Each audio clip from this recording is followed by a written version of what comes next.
नमस्कार, माझं नाव वैशाली आहे. वेदवर्णिका आयुर्वेदामध्ये तुमच्या सर्वांचं मनापासून स्वागत करते. आजकाल सगळ्यांच्याच तक्रारी असतात, माझे केस गळतात, केसात कोंडा झालेला आहे. त्याच्यासाठी आज मी तुम्हाला एक खूप मस्त घरच्या घरी तुम्ही बनवू शकाल असं एक ऑइलची रेसिपी घेऊन आलेली आहे, जे तुम्ही सहज बनवू शकता. याचं साहित्यही तुम्हाला सहज उपलब्ध होईल, कुठेही भेटेल तुम्हाला.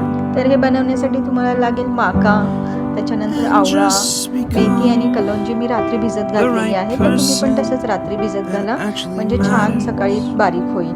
त्याच्यानंतर आवळा लागेल, करी लीव्ज, नीम लीव्ज आहेत, जास्वंदीची पानं आणि फुलं राहतील, गुलाबाची फुलं आहेत, ऑलिव्हेरा आहे, ड्राय हर्ब्समध्ये जटामासी आहे, त्याच्यानंतर वेटिवार आहे, त्याच्यानंतर नागरमोथा आहे. तर हा गुलाब आहे तो मी देसी गुलाब घेतलेला आहे, ज्याचा आपण गुलकंद बनवतो तो. वडाच्या पारंब्या पण आहेत. वडाच्या पारंब्या घेताना ते जे कोवळं कोवळं असतं ना वरती, जे पारंब्याच्या खाली जे असतं ते सगळ्यात खालचा पार्ट घ्यायचा.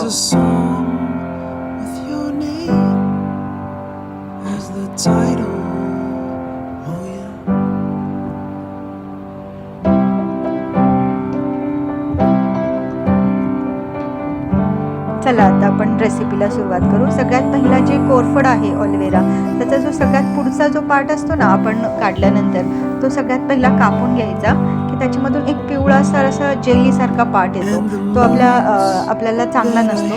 तो त्याच्यासाठी काय करायचं, हा पहिला कापून घ्यायचा आणि सगळे ऑलिव्हेरा ना पाण्यात ठेवून द्यायचे. एक 15-20 मिनटं तुम्हाला पाण्यात ठेवून द्यावं लागेल, की जेणेकरून तो पिवळा जो भाग आहे तो निघून जातो.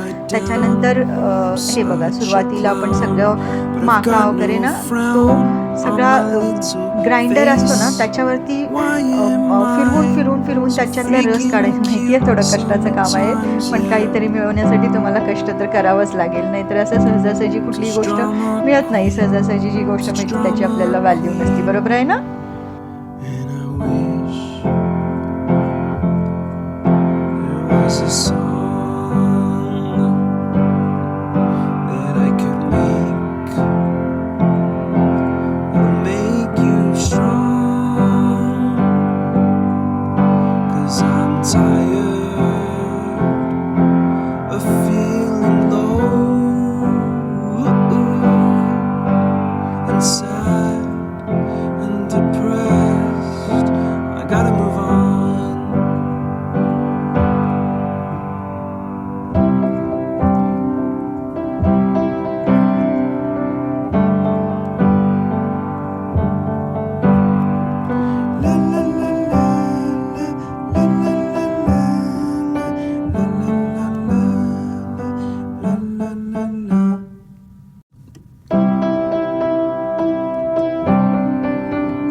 Wish that I could cough out my emotions in a healthy manner and just become the right person that actually matters. And every day I drive my car to my little job, find some peace in the stations that I throw on. But I wish there was a song with your name as the title.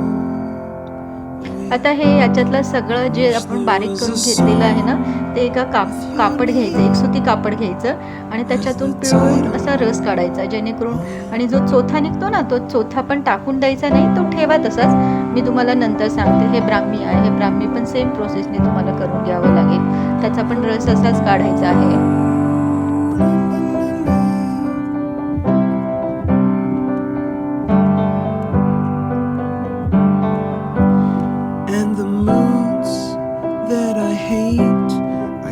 To embrace, wonder why I'm I'm so आता हे opposite. लिंबाचा पाला, कडीलिंब आहे, त्याच्यानंतर करी leaves आहे, गुलाब, जास्वंद, त्याच्यानंतर कोरफड वगैरे हे सगळं जे आहे ना ते असंच तुम्हाला बारीक करून त्याची पेस्ट करून घ्यायची आहे.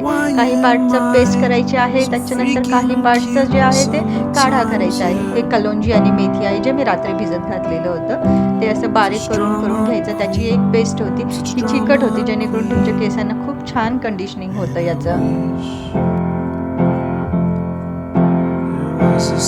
बघा ही पेस्ट आहे, जशी करून त्याच्यामध्ये सगळ्या गोष्टी आहेत, गुलाब, जास्वंद, मेथी, कलोंजी, आवळा आहे. आवळा पण तुम्हाला असंच बारीक करून घ्यायचं. आवळ्याची पेस्ट खूप लवकर होती आणि त्याच्यातून तुम्हाला जो ज्यूस आहे आवळ्याचा रस पण खूप छान भेटतो याच्यातून.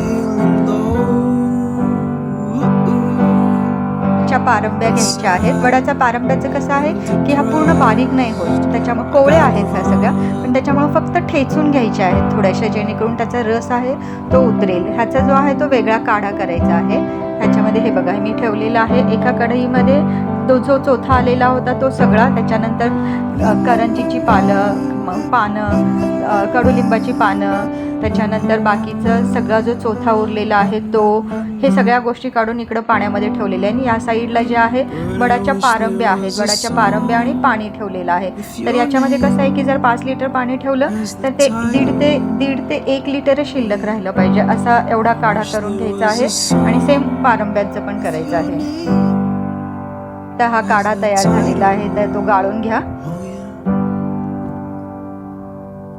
बघा किती छान काढा झालेला आहे, तो कलर किती मस्त आलेला आहे याचा.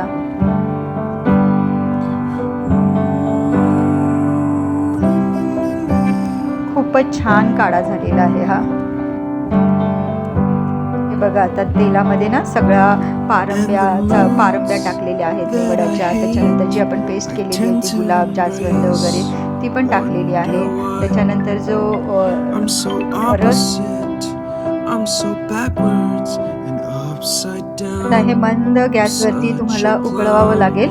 त्याच्यामध्ये मोठा गॅस ठेवायचा नाही, एक मंद गॅसवरती उकळवायचं.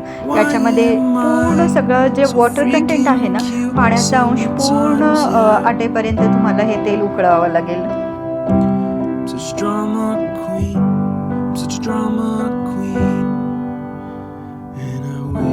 याचा रंग पूर्ण बदलतो. जो खोबरेल तेल आहे आपण घेतलेलं पांढरं पिवसर असतं, पांढरं पिवसर, पण ह्याचं जेव्हा पूर्ण तेल होतं रेडी तयार होतं ते पूर्ण काळ्या रंगाचं झालेलं असतं, डार्क हिरवा रंग असतो त्याचा. आणखी एक गोष्ट, हे मध्ये तुम्हाला सारखं हलवावं लागेल हा. एकदा जर तुम्ही नाही हलवलं तर ते खाली तळाला चिकटून बसेल. बघा हा त्याचा एंड प्रोडक्ट आहे, किती काळा कलर झालेला आहे. तो काळा आणि डार्क हिरवा कलर असतो हा. विनंती आहे जर व्हिडिओ आवडला असेल तर लाईक करा, शेअर करा, जो जास्तीत जास्त लोकांपर्यंत पोहोचेल.